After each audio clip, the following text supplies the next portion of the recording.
Hi everybody, Mr. Crowther here. Want to do a quick instructional video for you for this performance task so that we're all on the same page and understanding of what we mean when we're looking at measuring the rectangle or the square and eventually leading to your shadow outside.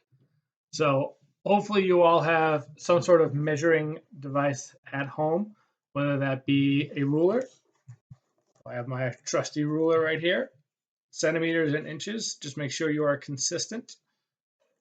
Some other ideas that you may have at home if you don't have a ruler, measuring tape, or even one of the industrial metal measuring tapes to go with it. If you don't have any of those, we do have some creative ideas for you that we wanted to share. So I'm going to look at my rectangle that I'm choosing is this book here. First days of school, I know, typical. So just looking around my home, I found Staples had paper clips. So I have a bunch of paper clips. This is a fine measuring device as long as we are consistent. So if I wanted to measure the width of my rectangle, my book, I would line up my paper clips like so.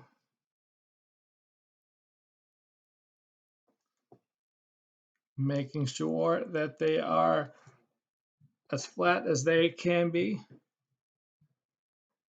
And we would ask that you round to the nearest quarter paper clip. So I'm not going to get much more than 4 1/4 paper clips. So I would record that length as 4 1/4. I would then rotate my rectangle, in this case my book, and measure the length. Still using paper clips.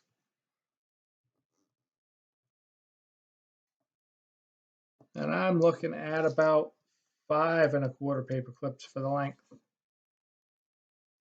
Now for the diagonal, corner to corner, what I would recommend you do before you even start measuring is to get some sort of straight edge. So I have this piece of cardboard from Incredibles 2 Halloween costume that I'm just going to lay out from corner to corner so that when I put my paper clips, again, this is all assuming that you do not have a standard measuring tool.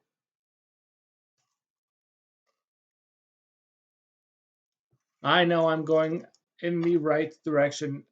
I'm going to have the right amount of paper clips.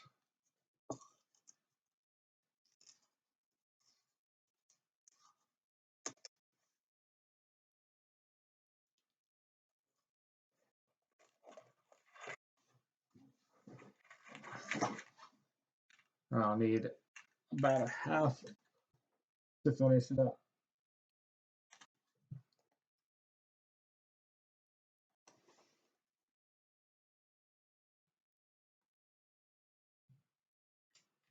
This one's about actually 6 3/4 for my diagonal. And when you have your diagonal, you're asked to measure one of the acute angles. So we're talking, this is our 90-degree angle over here.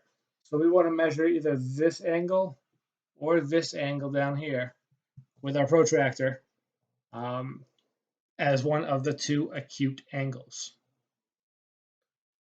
Now, the key to using something other than a non-measuring device, again, ideally we'll have some sort of measuring device, is that everything is uniform.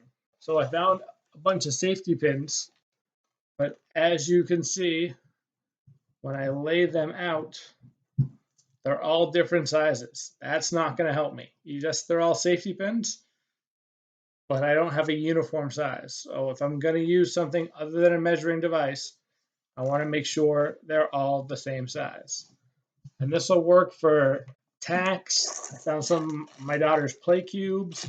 Legos would be a good idea. Just something uniform to measure with.